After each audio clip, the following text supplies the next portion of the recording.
Good morning. मैं Sandeep sir आप सभी को rank point Sandeep sir classes maths point में स्वागत करता हूं। आज मैं अभी जो सीरीज चल रही है सीटेट एस्टेट और बीएड डीएलएड जो पढ़ रहे हैं उनके लिए बहुत ही महत्वपूर्ण चैप्टर्स के नोट्स मैं पढ़ा रहा हूं, जिसमें जैसे मैंने मोटिवेशन अभिप्रेरणा की बात की थी, तो अभिप्रेरणा के बारे में दूसरा क्लास था, आज तीसरा क्लास है। अभिप्रेरणा के सिद्धांत के बारे में आज हम लोग चर्चा करने वाले हैं। प्रेरणा के सिद्धांत, प्रिंसिपल ऑफ मोटिवेशन। फर्स्ट इसका होता है मूल, ज़्यादा रेज होगी ना, मूल प्रवृत्त्यात्मक सिद्धांत क्या होता है, इस पे चर्चा हम लोग कर रहे हैं। सर्वप्रथम विलियम मैकडूगल ने मनुष्य और जीव जंतुओं के व्यवहार की व्याख्या करने के लिए मूल प्रवृत्त्यात्मक सिद्धांत का प्रतिपादन किया था। विलियम मैकडूगल को मूल प्रवृत्ति की जनक माना जाता है। अब इसमें एक इम्पोर्टेंट आपके लिए क्वेश्चन होगा कि मैकडूगल जो है मैकडूगल को मूल प्रवृत्ति का जनक भी माना जाता है। अब नेक्स्ट देखेंगे, विलियम मैकडूगल ने 14 मूल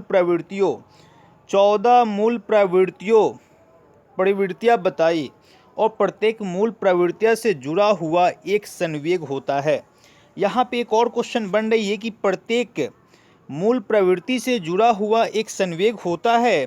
संवेग उत्पन्न होने पर जो क्रिया होती है उसे मूल प्रवृत्ति कहते हैं। यहाँ पे आपसे पूछा जाए कि मूल प्रवृत्ति क्या है, तो आप बता सकते हैं कि संवेग उत्पन्न होने पर जो क्रिया उत्पन्न होती है उसे मूल प्रकृति कहते हैं, मूल प्रवृत्ति कहते हैं। मूल मुख्य संवेग कौन कौन से 14 की चर्चा हम लोगों ने किया कि 14 संवेग होते हैं। अब कौन कौन से हैं इस चीज़ को देखेंगे। जैसे फर्स्ट में देखेंगे भय का पलायन है, क्रोध होगा तो युयुत्सा है, भूख है तो भोजनावेशन है, घृणा है तो प्रियता है, वात्सल्य है तो पुत्र कामना है। ये सब जो भी चीज़ें लोग हम देख रहे हैं ये क्या है, 14 मूल संवेग के भाग है। 14 मूल संवेग की जो चर्चा हम लोग कर रहे हैं इसमें 2 3 5 6 5 हम लोग देख लिए। अब नेक्स्ट पेज में देखेंगे, जिनका आश्रय है उनकी जिज्ञासा भी है, उनकी जिज्ञासा भी है। कामुकता है तो काम है, आत्महीनता है तो विनीत भाव है, आत्माभिमान है तो आत्म प्रदर्शन है, एकाकीपन है तो सामूहिकता है। नेक्स्ट हम लोग आगे की ओर देख रहे हैं, हम लोग क्या देख रहे हैं, 14 संवेग जो है उस चीज़ को देख रहे हैं। यहाँ पे देखें कि अधिकार का भावना तो है तो संग्रह भी है, रचना अनुभूति है तो रचना प्रवृत्ति भी है, अमोद का क्या होता है, हास्य होता है। ये जो मेरा था संवेग, 14 जो संवेग की जो मैंने चर्चा किया वो हुआ। अब हम लोग अगले पेज में देखेंगे कि मूल प्रकृति की विशेषताएं क्या होती है। मूल प्रकृतियाँ सार्वभौमिक होता है, मूल प्रवृत्तियाँ जन्मजात होती है, मूल प्रवृत्तियाँ आदतों से भिन्न होती है, मूल प्रवृत्तियाँ में 3 क्रियाएं शामिल होती है। मैंने यहाँ पे मूल प्रवृत्ति के विशेषताओं को चर्चा कर रहे हैं। तो मूल प्रवृत्ति क्या होती है, सार्वभौमिक होती है, जन्मजात होता है, आदतों से भिन्न होता है, 3 क्रियाएं शामिल होती है। अब इसमें कौन कौन से 3 क्रियाएं हैं इनके बारे में हम लोग देखेंगे। ज्ञानात्मक, भावनात्मक और क्रियात्मक। ज्ञानात्मक से भाव बढ़ेगी, भाव से क्रिया करने के मन करता है, क्रिया करने की इच्छाएं जगेगी। यही मेरी मूल प्रवृत्तियां है। मूल प्रवृत्तियां व्यक्ति को क्रिया करने के लिए प्रेरित करती है। यही 3 मूल प्रवृत्तियों के कारण हमें कोई कार्य करने की इच्छा होती है। जैसे ज्ञानात्मक, अगर आपके अंदर ज्ञान है तो किसी चीज़ के प्रति भाव उत्पन्न होगी। अगर उत्पन्न होता है, अगर अंदर भाव ये उत्पन्न होता है कि हम किसी को मदद करें तो आप उस कार्य को कर पाएंगे। इसीलिए कहा गया कि मूल प्रवृत्तियाँ जो है वो क्या है, क्रिया करने के लिए हमें प्रेरित करती है। अब नेक्स्ट हम लोग देखेंगे आगे मूल प्रवृत्ति। मूल प्रवृत्ति जो है, मूल प्रवृत्ति के व्यवहार को संचालित करती है। मूल प्रवृत्ति जो है व्यक्ति के व्यवहार को संचालित करती है। मूल प्रवृत्तियों की मात्रा सभी व्यक्तियों के में समान नहीं होते हैं। यह ज्ञान और भाव और क्रियात्मक की जो बात मूल प्रवृत्तियों की गई है, ये सारे जो होते हैं प्रत्येक व्यक्ति में यह समान नहीं होते हैं। मूल प्रवृत्तियाँ परिवर्तनशील भी होती है। हम कह सकते हैं कि मूल प्रवृत्तियाँ जो है वो परिवर्तनशील भी हो सकती है। नेक्स्ट दूसरी जो इसका पार्ट है वो मनोविश्लेषणात्मक सिद्धांत कहा गया है। मनोविश्लेषणात्मक, मनो का मतलब मन हुआ, मन की विश्लेषणात्मक सिद्धांत है। इस सिद्धांत के अनुसार और चेतन में अमित इच्छाएं व्यक्तियों को क्रिया करने के लिए प्रेरित करती है। अमित इच्छाएं जो होती है व्यक्ति को क्रिया करने के लिए प्रेरित करती है। अब तीसरी चीज़ों को देखेंगे, उपलब्धि अभिप्रेरणा सिद्धांत। अभिप्रेरणा की बात हम लोग क्या कर रहे हैं, मोटिवेशन, जो इससे पहले हम लोग पढ़ चुके हैं कि अभिप्रेरणा के बारे में मैंने आप लोगों को दूसरी क्लास में बताया। अभी जो हम लोग उसका प्रिंसिपल के बारे में बात कर रहे हैं। यहाँ पे 3 उपलब्धियाँ अभिप्रेरणा सिद्धांत है। 3 नंबर है क्वेश्चन, टॉपिक नंबर 3 है कि बताया गया है कि ये उपलब्धियाँ जो है अभिप्रेरणा का सिद्धांत कैसे है, इस पे हम लोग चर्चा करने वाले हैं। इस सिद्धांत देखेंगे, इस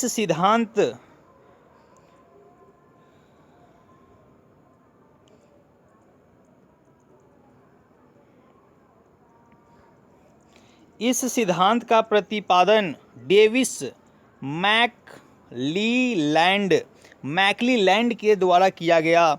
इसके सहयोगी एटकिंसन व होएंगा जो ये इस सिद्धांत का प्रतिपादन किया। किस सिद्धांत का, उपलब्धि अभिप्रेरणा का सिद्धांत का जिन्होंने प्रतिपादन किया उनका नाम डेविस मैकलीलैंड है और उनके द्वारा किया गया। और उनके जो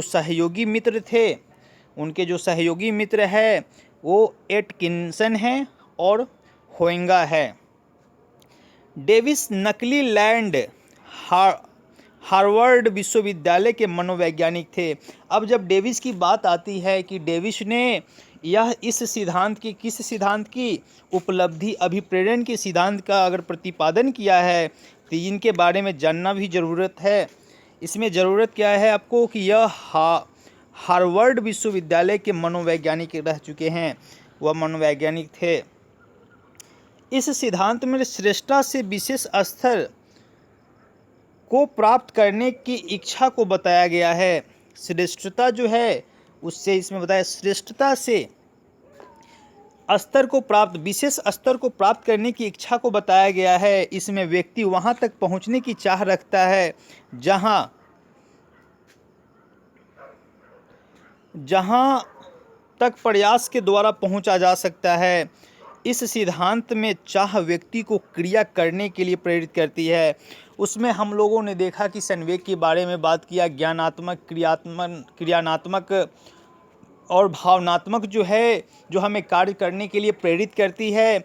और इस सिद्धांत के अकॉर्डिंग, किस सिद्धांत के अकॉर्डिंग, उपलब्धि अभिप्रेरणा सिद्धांत के अकॉर्डिंग इसमें बताया गया है डेविस के अनुसार कि यहाँ पे जो इस सिद्धांत जो है उपलब्धि प्रेरणा अभिप्रेरणा सिद्धांत यह कहती है कि चाह व्यक्ति को क्रिया करने के लिए प्रेरित करती है।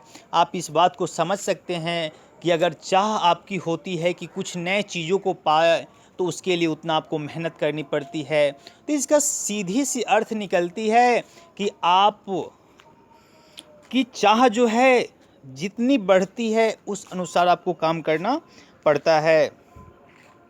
अब नेक्स्ट टॉपिक की ओर देखेंगे हम लोग।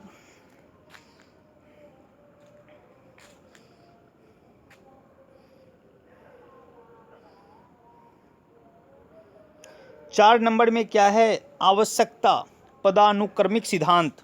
आवश्यकता पदानुक्रमित सिद्धांत। इस सिद्धांत के इस सिद्धांत के प्रवर्तक मैस्लो हैं।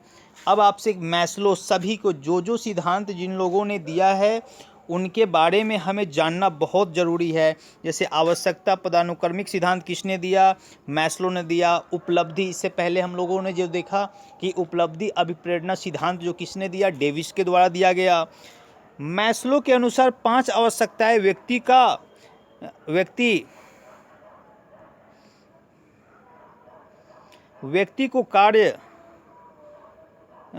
को कार्य करने के लिए प्रेरित करती है। इनमें जितने वैज्ञानिक हुए, मनोवैज्ञानिक जो लोग हुए, उनकी अपनी विचार अलग अलग रहा है।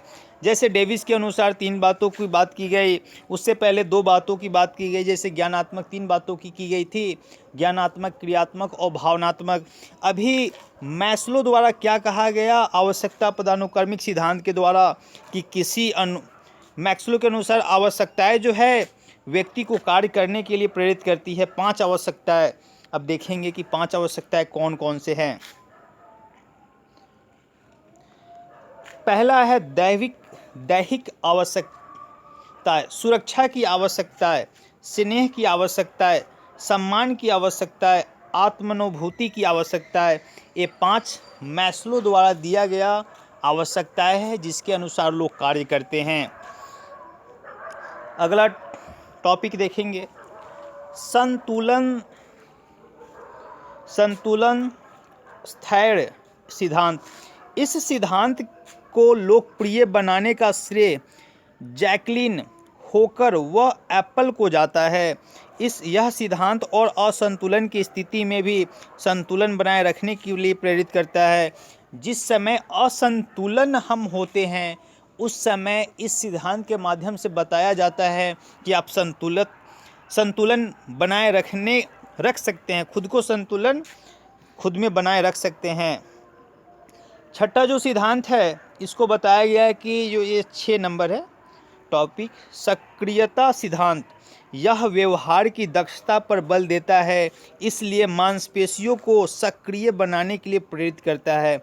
इसमें सबसे इम्पोर्टेंट जो बात बताई गई है कि मांसपेशियाँ, कहने का अर्थ है कि आपसे पूछा जा सकता है कि सक्रिय का जो सिद्धांत है वह किस सक्रिया को प्रेरित करती है? तो मांसपेशियों को सक्रिय,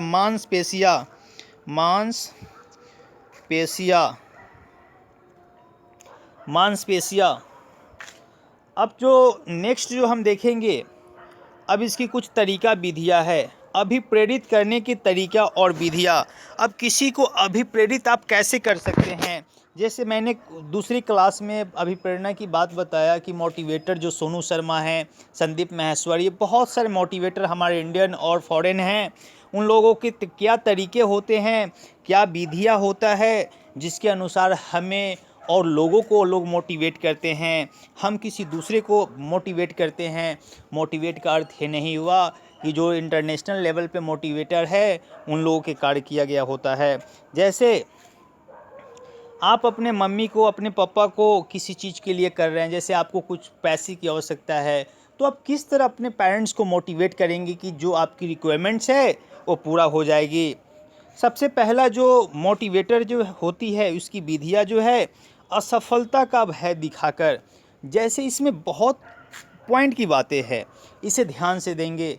अगर आप किसी के पास जाते हैं तो बताता है, डॉक्टर क्या बताता है, भय दिखाता है कि अगर ये दवा नहीं खाते हैं तो आपको तबीयत ठीक नहीं हो सकता है, अगर दवा नहीं खाते हैं तो आपकी बीमारी और बढ़ सकती है। तो कहीं ना कहीं असफलता का भय दिखाना बहुत ज़रूरी है ताकि लोग मोटिवेट होते हैं।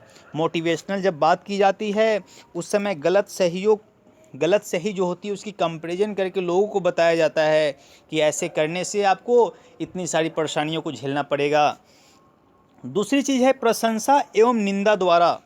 किसी को मोटिवेट कैसे करते हैं? प्रशंसा किसी को करके कि आप तो बहुत अच्छे हैं, आप इस चीज़ को कर सकते हैं। मोटिवेशन कैसे मिलता है कि आपको खुद को पता नहीं है कि हम क्या कर सकते हैं, हमारे अंदर एबिलिटी क्या है। अगर सामने कोई मोटिवेटर है वो आपको बताता है और कंपेयर करके आपको बता देता है कि आपके अंदर इतने सारी एबिलिटी है और आप ये चीज़ कर सकते हो, तो हमें कोई प्रशंसा करता है तो हम उसको मोटिवेट हो जाते हैं। तीसरी जो चीज़ है, आवश्यकताओं का ज्ञान कराकर। जैसे किसी को पता ही नहीं होता है कि हमारे लाइफ में इन चीज़ों की आवश्यकताएं हैं, अगर उन्हें उनकी आवश्यकताओं को बताते हैं, उनकी आवश्यकताओं को ज्ञान बताते हैं, तो उन्हें पता चलता है कि यह हमारे लिए नए चीज़ हैं। अगर किसी को मोटिवेट हमें करना है तो उन्हें नए चीज़ों को बताएं, ताकि नए चीज़ों से वो मोटिवेट हो सके। चौथी जो है, प्रतियोगिताओं का आयोजन कराकर। प्रतियोगिताओं का आयोजन कराने का मतलब है कि किसी को मेरिट लिस्ट में देखना, किसी को तरीके से बताना कि नहीं आपकी एबिलिटी इतनी है। जो कम सॉल्व जैसे कंपटीशन जो बैठते हैं बच्चे लोग, उन लोगों के प्रतियोगिता के बारे में बताई गई है। श्रव्य दृश्य सामग्री के प्रयोग द्वारा। छठा नंबर है, विद्यालय में कक्षा के उचित वातावरण द्वारा। उसके बाद है पाठ्यक्रम पाठ्य सहगामी क्रियाओं के आयोजन द्वारा। आकांक्षा का स्तर जानकर, प्रतिस्पर्धा की भावना जागृत करके। और 10 नंबर में है, सफलता का आभास कराकर, कि आपने इस चीज़ को सफल कर गया। जैसे होता है कि आप इस चीज़ को समझ सकते हैं कि जब इस बात को आपको बताया जाता है कि आप सफल हो गए हैं, या आप उस अंतिम मुकाम पे हैं जो इसके बाद आपको नौकरी मिल जाएगी, या आप उस चीज़ को पा सकते हैं, तो उस समय हमें मोटिवेशन बहुत ज़्यादा तक मिलती है।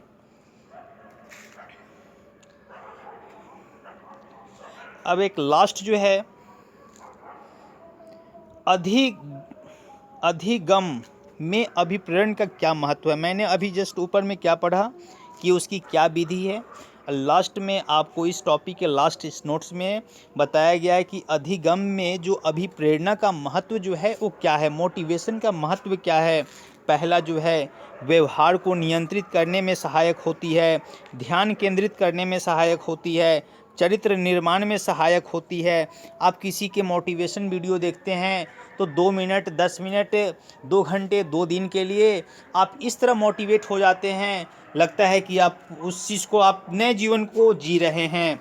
लक्षण प्राप्ति करने में सहायक होती है, अधिकतम तत्परता जागृति करने में सहायक होती है।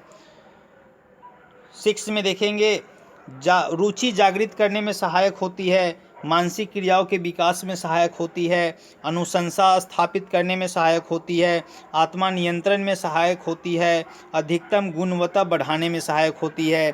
इसलिए हर कंपनी में हर जगह मोटिवेटर की आवश्यकता होती है। वहाँ पे मोटिवेशन दिया जाता है ताकि लोग चार्जेबल हो और उस कार्य को बेहतर से बेहतर कर सके। Thank you. यह बाल विकास एवं शिक्षा शास्त्र का तीसरा क्लास था। इसी तरह आपको प्लेलिस्ट में आपको मिल जाएंगे। अगर वीडियो अच्छा लगे तो लाइक एंड सब्सक्राइब कीजिएगा, और जो भी चैप्टर हम करा रहे हैं उस चैप्टर से क्वेश्चन को भी आप लोगों को प्रोवाइड किया जाएगा प्रैक्टिस सेट। Thank you.